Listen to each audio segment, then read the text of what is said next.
Some of my colleagues were lucky enough to work for Secretary Powell. I've heard many of them over the course of this morning tell their favorite stories about Secretary Powell. They have, without exception, done so with a spark in their eye and with appropriate warmth in their voice.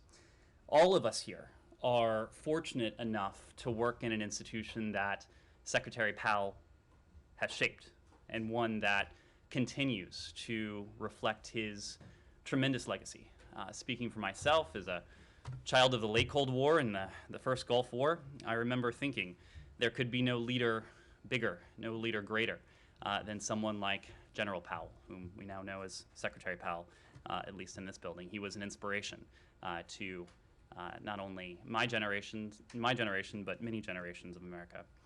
Americans across this country are lucky enough to have experienced a trailblazing leader with integrity, with character, perhaps most of all, with decency.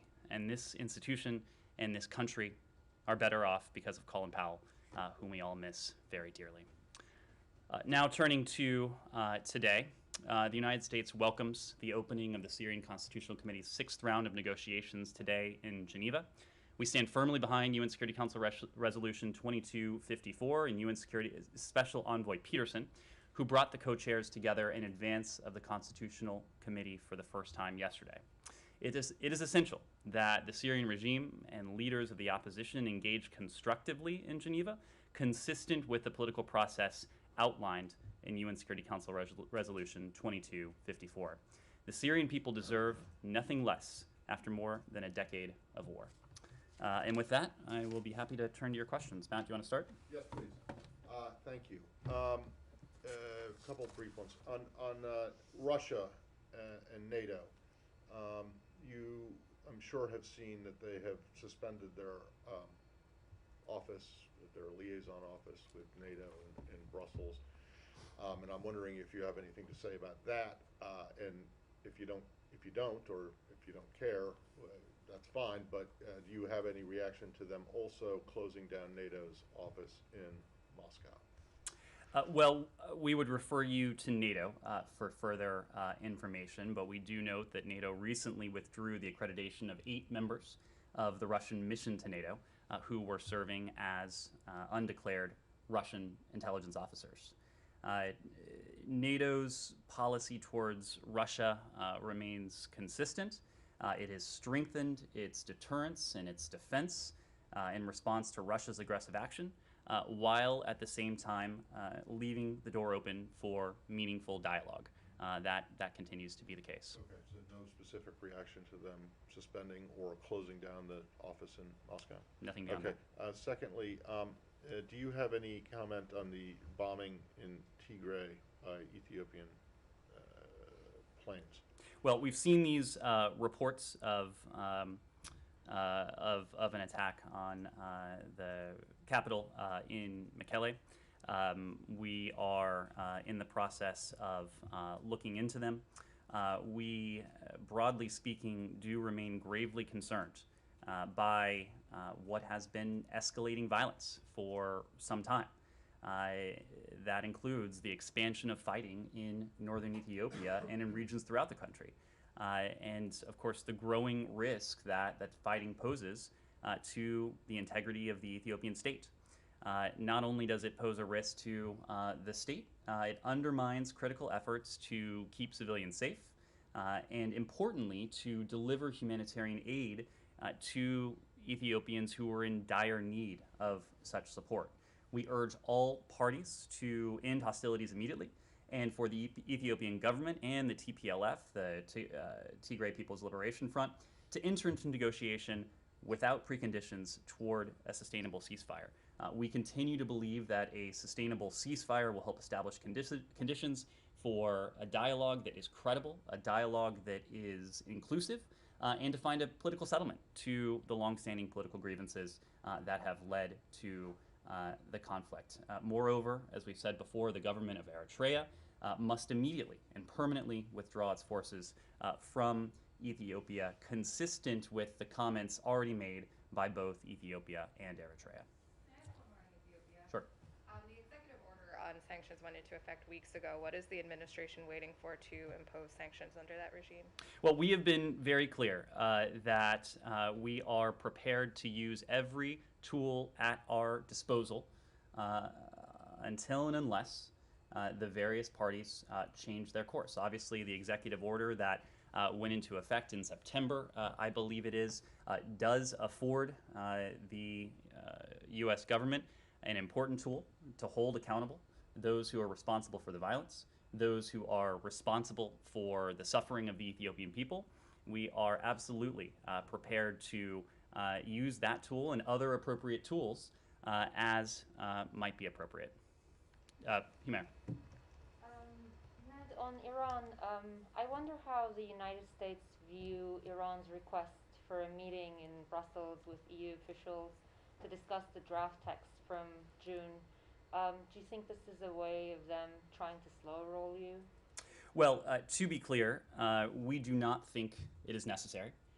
We are together with our allies and partners in the P5+1 of the same mind that negotiations in Vienna, a seventh round of talks between the P5+1 and Iran, indirect in the case of the United States, should resume as soon as possible. We have been very clear at that. The destination we seek is in Vienna, not an intermediate step in Brussels. Of course, we understand that Mr. Mora recently is in Tehran, certainly appreciate the efforts of the EU to engage in this dialogue on behalf of the Joint Commission, on behalf of our allies and partners who seek the same goal, and that is a mutual return to compliance with the JCPOA as negotiated in Vienna. And importantly, picking up in Vienna with a seventh round that takes up where the sixth round left off. This is the message that we heard consistently from our allies and partners when we were in New York City on the margins of the UN General Assembly. This is the message that the Secretary has heard on a bilateral and multilateral basis in his conversations before the UN General Assembly and after the UN General Assembly.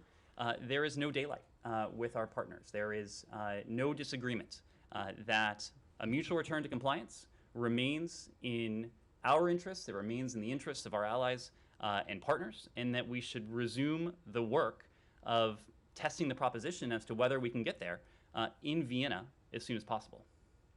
Yes, please. One on Iran as well, if I could. Saudi Arabia said last week that they've had 4 interactions, or what they call interactions or discussions with Iran since April.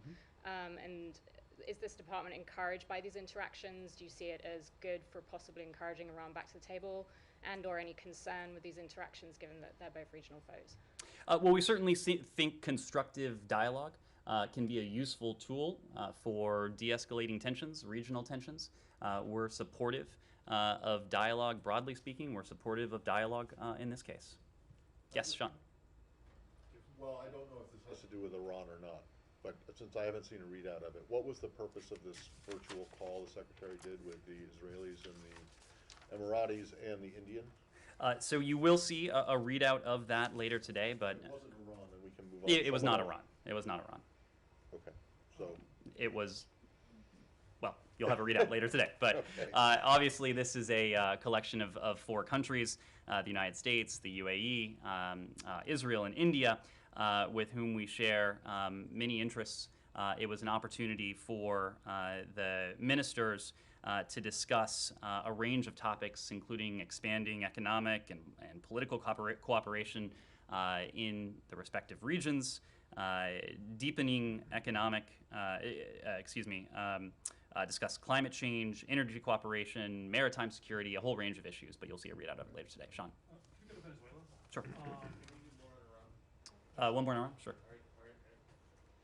Would you say that the administration is sort of growing increasingly pessimistic that Iran even wants to come back into a deal? Are you preparing now for the possibility that this whole thing might just fail and it's time to move on to not necessarily a plan B or other options, as the Secretary put it, but a new policy prerogative and declare sort of the death of the return of the JCPOA? Well, to your question, Nick, look, we're not optimistic. We are not pessimistic. We are clear-eyed. And we are taking into account precisely what we are hearing from the Iranians, what we are not hearing from the Iranians, what we are seeing from the Iranians, what we are not seeing from the Iranians. We are in the midst of watching closely as the Iranians, it seems, form their own consensus as to what path they would like to choose. We are engaged in ongoing consultations with our allies and partners. As you know, Rob Malley is now in the Middle East. He has just concluded a set of good meetings in the UAE. He'll be going on to Qatar, to Saudi Arabia as well during this trip. But look, we have been very clear, and we've been clear for some time now. This is not an exercise that can go on indefinitely. The Secretary made this point on the 8th floor of this building last week when he was with his Emirati and Israeli counterpart. We continue to believe that there is a path for diplomacy. We continue to believe, as I said before, that a mutual return to compliance with the JCPOA, one that is diplomatically negotiated, is the best and most effective means at our disposal to see to it that Iran is once again permanently and verifiably prevented from ever obtaining a nuclear weapon. But of course, diplomacy, like many things in life, it takes two. And we have not heard those messages. We've not seen actions to date that are all that comforting when it comes to what the Iranians might seek in the near term. But of course, the door remains open. All the while, you heard this from the Secretary, you heard this after National Security Advisor Sullivan's meeting with his Israeli counterpart on October 5th. The President has made clear that if diplomacy fails, we are prepared to turn to other options. And this is part of the intensive consultations that we are undertaking with our allies and partners in the region and beyond. Yeah. Can I just ask a quick follow-up? What do you make of the fact that it now looks like Iran is exporting about 1 million barrels of oil a day and seemingly has no sort of financial incentive to come back to negotiations? The economy is doing better. It's gone back into positive territory. The currency is no longer in free fall. It feels like sanctions enforcement has tailed off, and really there's no leverage, economic leverage, despite the sanctions that the administration has in place to compel them back to the table. Look, I would dispute the premise that Iran doesn't have economic incentives to come back to the table. These were economic incentives that led Iran to the table in the deal that came together in July of 2015 that was implemented in January 2016. These are some of the same incentives that remain today. When it comes to our sanctions and sanctions enforcement, I just want to be very clear that our sanctions on Iranian oil and petrochemicals remain fully in place. We will continue to enforce them together with our allies and partners around the world until and unless Iran chooses a path of diplomacy and a path to a mutual return to compliance with the JCPOA. About the fact that China continues to import like 750,000 barrels a day from Iran? Look, these are consultations that we're having with our allies and partners. We've been very clear about where we stand in terms of our sanctions, in terms of our sanctions enforcement. The PRC has also been very clear in terms of where they stand on potential mutual return to compliance with the JCPOA. The PRC is an original member, founding member, you might say, of the P5+1. The authorities in Beijing have made very clear that, like the United States, like the Russian Federation, like the EU, like the French, like the Germans, like the Brits, we are all of the mindset that a mutual return to compliance with the Joint Comprehensive Plan of Action remains in our collective interest. And right now, we are waiting to be able to render a verdict as to whether Iran is willing and able to return to the negotiating table in Vienna. Sean. Venezuela. Over the weekend, the Maduro government said it was suspending talks with Guaido. they were citing the extradition of Mr. Saab. Do you have any reaction first to the severing of the dialogue, what this bodes for the future in Venezuela, and also to the linkage with the extradition? Sure. Look, at the broadest level, Nicolas Maduro needs to end the human rights abuses and needs to allow the Venezuelan people, his people, to participate in free and fair presidential, parliamentary, regional, and local elections.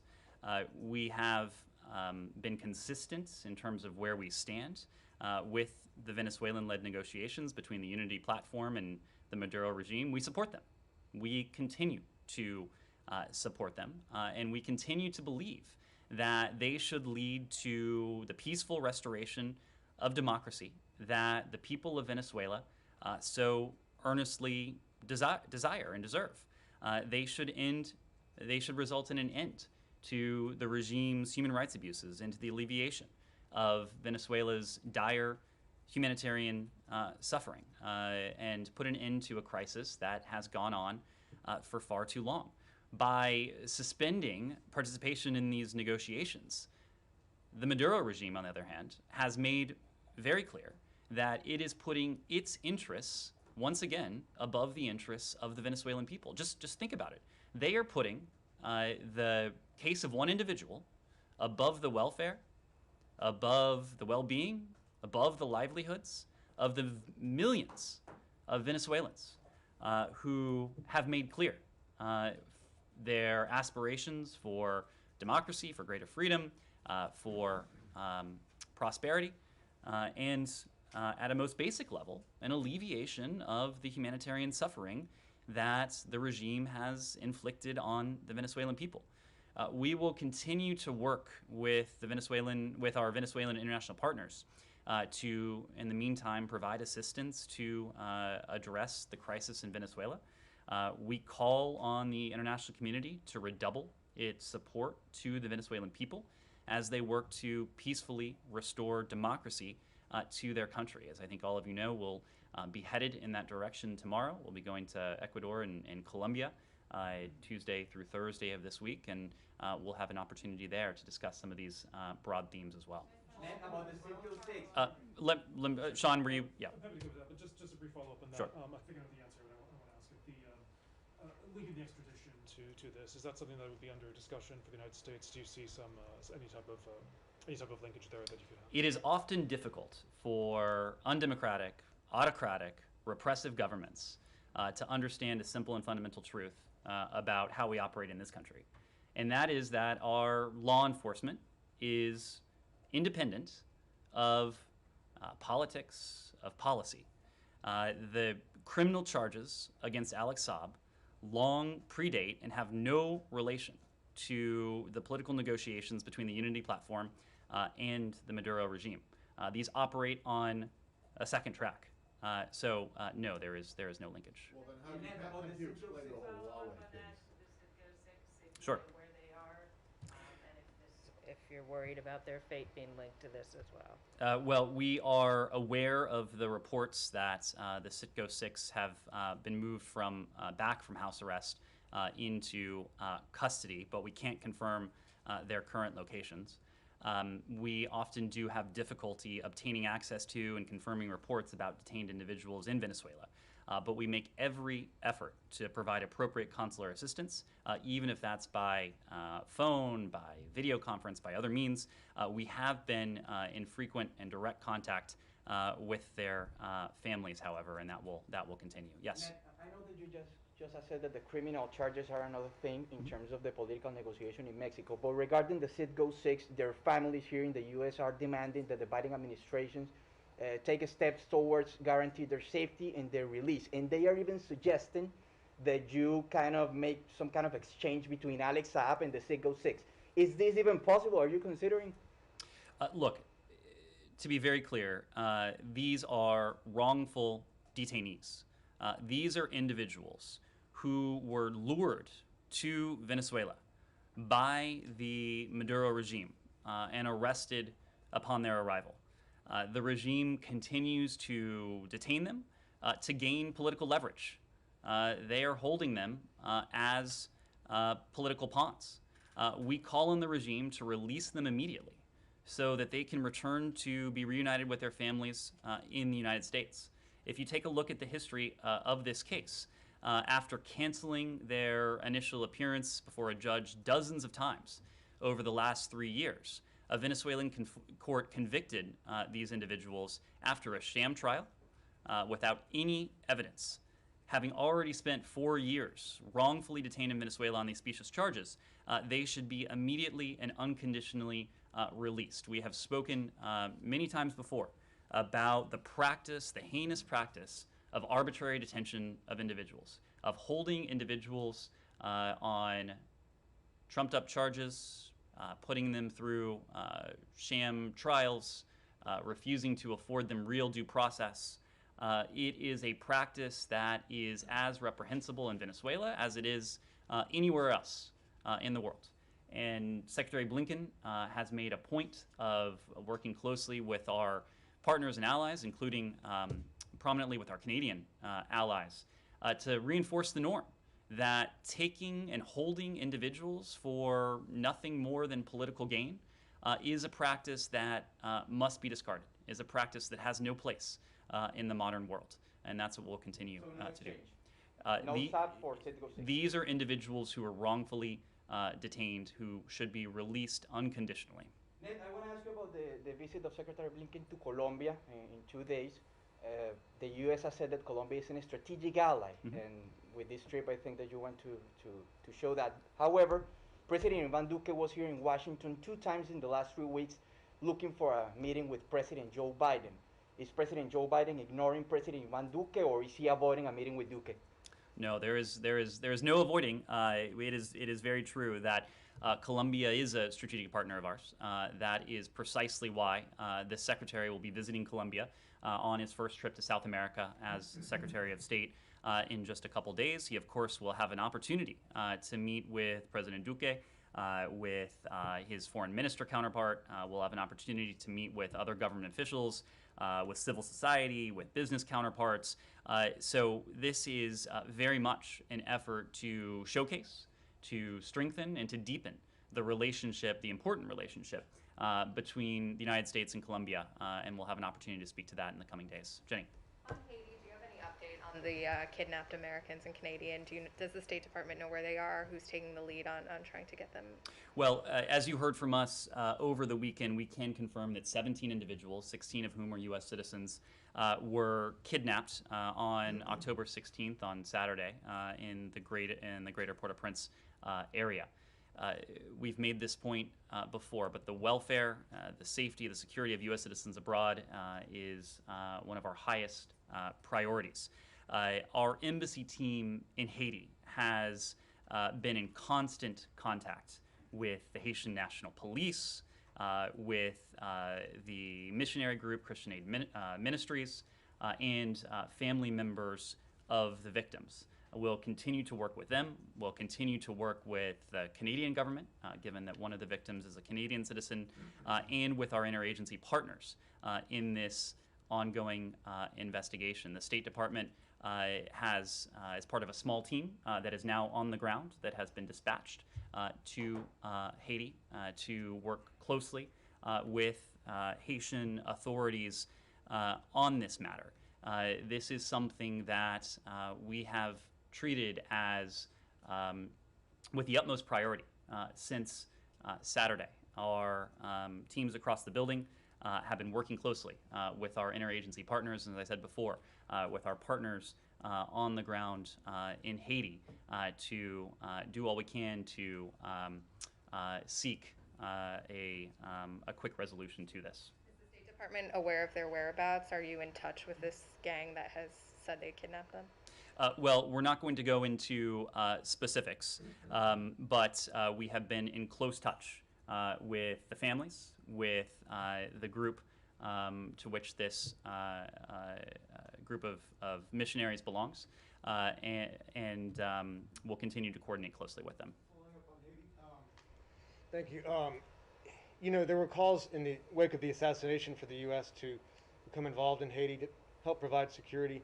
Is that the kind of thing, you know, being reminded how dangerous it is there, that the U.S. is reevaluating? And then on the other hand, there's the question of whether migrants should be deported back to a country like Haiti that's just dangerous, where gangs operate with impunity.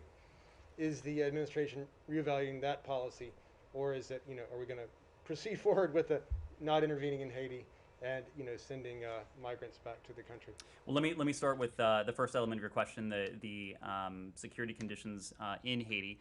We have had a series of engagements with Haitian authorities, with civil society, with other actors on the ground, of course, before the assassination of President Moise, and in the weeks after. And one of the messages we've heard at every level is the real concern about security conditions in Port-au-Prince and across the country. It is no secret that Haiti faces severe security challenges. That is why our International Narcotics and Law Enforcement Affairs Bureau, or INL, has provided capacity building to the Haitian National Police to support the Haitian National Police's development as a professional and an accountable institution able to better equipped to take on some of these challenges. INL provides technical assistance through embedded subject matter experts, training, equipment, and other security assistance to help improve citizen security in Haiti. We realize what a priority this is for the people of Haiti, and that's why we have provided funding to the tune of $312 million in assistance over the last decade alone to strengthen law enforcement and capacity of the Haitian National Police and to maintain peace and stability throughout the country. In response to the increasingly perilous security situation on the ground, in recent weeks alone, we've allocated an additional $15 million to partnering with the Haitian National Police on top of those existing efforts, including $12 million specifically to strengthen the police's capacity to respond to gangs, including efforts with communities to resist gangs and additional anti-gang subject matter experts, and support the Haitian National Police to establish an anti-gang task force, among other measures that have been implemented as well. To the second part of your question, we are a partner to the Haitian people and to the Haitian government. We remain committed to supporting the Haitian people during this especially difficult time. We have been clear, we've been resolute on that, both before the killing of President Moise and of course in the week since. It is important to us that we're doing all we can, we continue to do all we can to provide assistance that supports and promotes stability, resilience, health, and safety for Haitians at home. And in accord with that, we've provided $5.5 million in assistance and support to support the reception of Haitian migrants returning to Haiti. This is administered by USAID, and it supports several aspects of the International Organization for Migration's ongoing efforts to provide immediate reception services for migrants returned to Port-au-Prince and Cap Haitien. When it comes to our immigration policy, U.S. immigration law remains in effect. Migrants arriving by irregular means and without a legal basis to remain are subject to removal under U.S. law.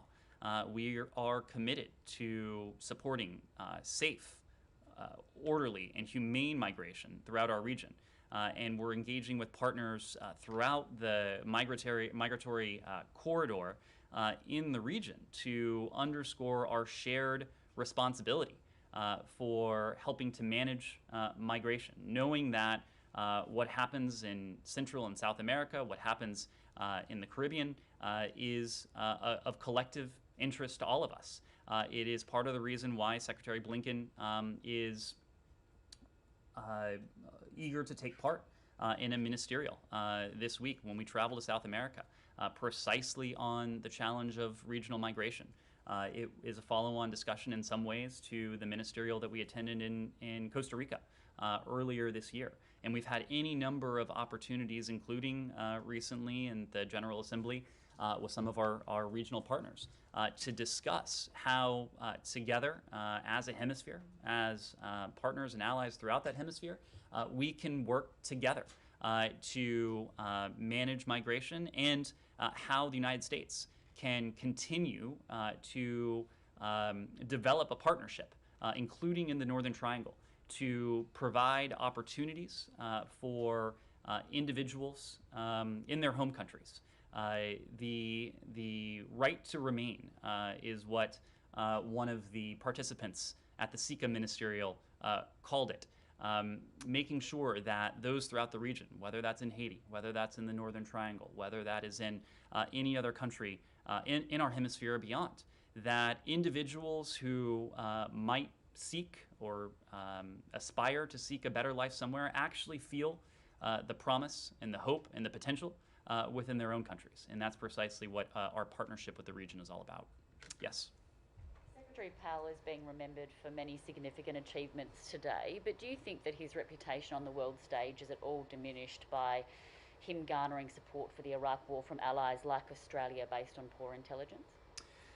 Secretary Powell is remembered in this building, in this country, and I think around the world as someone who exemplified the utmost integrity, character, and decency in all that he did. Secretary Blinken made the point today that he was a man of ideas, but he wasn't ideological. And in that same vein, he was someone who could admit when he was wrong. And I think he is someone whose example really exudes leadership. When you think about a leader and you think about the qualities, whether that's in a military leader, in a leader within this institution, a leader within our body politic, I think we would all do well if we were able to emulate what General Powell, what Secretary Powell exemplified in this country and on the world stage. Please. Ned, so on Turkey, President Tayyip Erdogan on Sunday said United States had proposed the sale of F-16 fighter jets to Turkey. There was a recent request that was sent up that you guys did not comment on, but it was sent up in return for Turkey's investment in the F-35 program. So can you confirm the president's comments that it was indeed this was a proposal that was coming from the U.S. side? Let me say, as a matter of general policy, and you know this, Humaira, the department does not confirm or comment on proposed defense sales or transfers until and unless they have been formally notified to Congress. When it comes to Turkey, we strongly value our partnership with our NATO ally Turkey. It's an important NATO ally. We have long-standing and deep bilateral ties, and Turkey's continued NATO interoperability remains a priority. When it comes to the issue you raised, I will say that we remain, the Department of Defense, I should say, remains in consultation with Turkey on an F-35 dispute resolution. Turkish officials have publicly acknowledged their interest in purchasing F-16 aircraft. We would refer you to the Turkish government to speak to its defense procurement plans.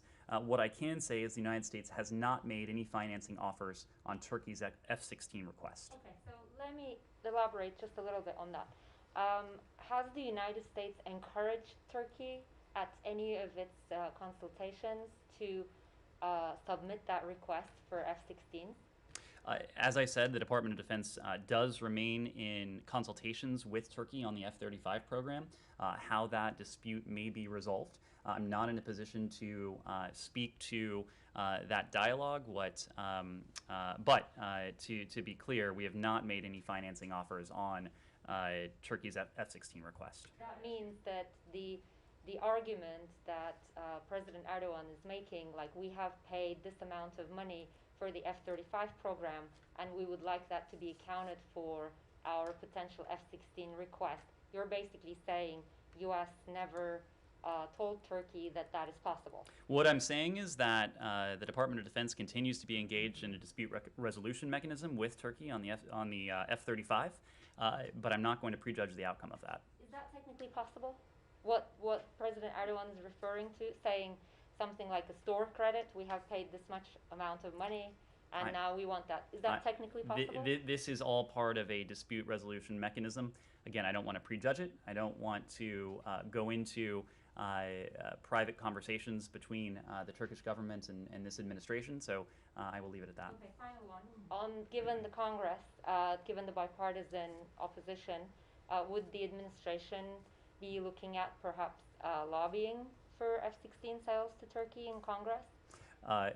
Again, I think this goes back to my first answer, and that is we don't speak to any defense sales or transfers until and unless they're notified to Congress. Sure. On the F-16, so when you say that the U.S. hasn't made any financing offer, so you're confirming the request, if you're saying. Well, the Turkish government has made public. Has that been formally submitted to you? I would have to refer you to the Turkish government. They've spoken publicly to their interest, but in terms of a process there, I would need to refer you to them. And then also on the S-400, I mean, would you be comfortable with a situation where they had the S-400 up and running with the F-16? I'm not talking about the F-35. Separate from that dispute, would you be concerned about a situation where they had the S-400 operating in a system where they were, or in a theater where they were also flying the F-16? This is, I think, perhaps a more convoluted way of asking the same question Humera is asking. So I'm going to give you the same answer, that the Department of Defense is engaged in dispute resolution discussions with Turkey on the F-35. I'm not talking about the F-35. I'm talking about the F-16. Well, this question is coming up in the context of discussions regarding the F-35. So don't want to prejudge those. Don't want to go into private discussions. But just one more thing, actually. When you say dispute resolution, Turkey has been removed from the F-35. So what are these talks about? Is it about trying to find a way to get their money back, or is it about finding a way to allocate that money to? What is the dispute resolution for? As you know, we've been very public about the lack of interoperability, the fact that the F-35 program is not consistent with the S-400. We have been very clear about that. We've also been clear that the imposition of sanctions under Section 231 of CATSA in response to that S-400 acquisition, it signaled the seriousness with which we approach this.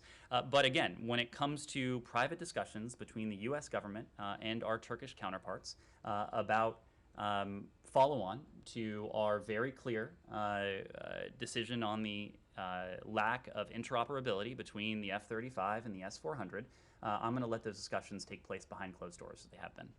Yes? On China, the Financial Times reported this weekend that they tested a nuclear-capable hypersonic missile in August. Was the State Department aware of this test, and did it catch you by surprise as characterized in that article? Well, we're not going to comment, of course, on matters that may pertain to intelligence or the specific reference in the article you mentioned. But what we have said for some time now is that we are deeply concerned about the rapid expansion of the PRC's nuclear capabilities, including its development of novel delivery systems. These developments underscore that the PRC, as we said before, is deviating from its decades-long nuclear strategy based on minimum deterrence.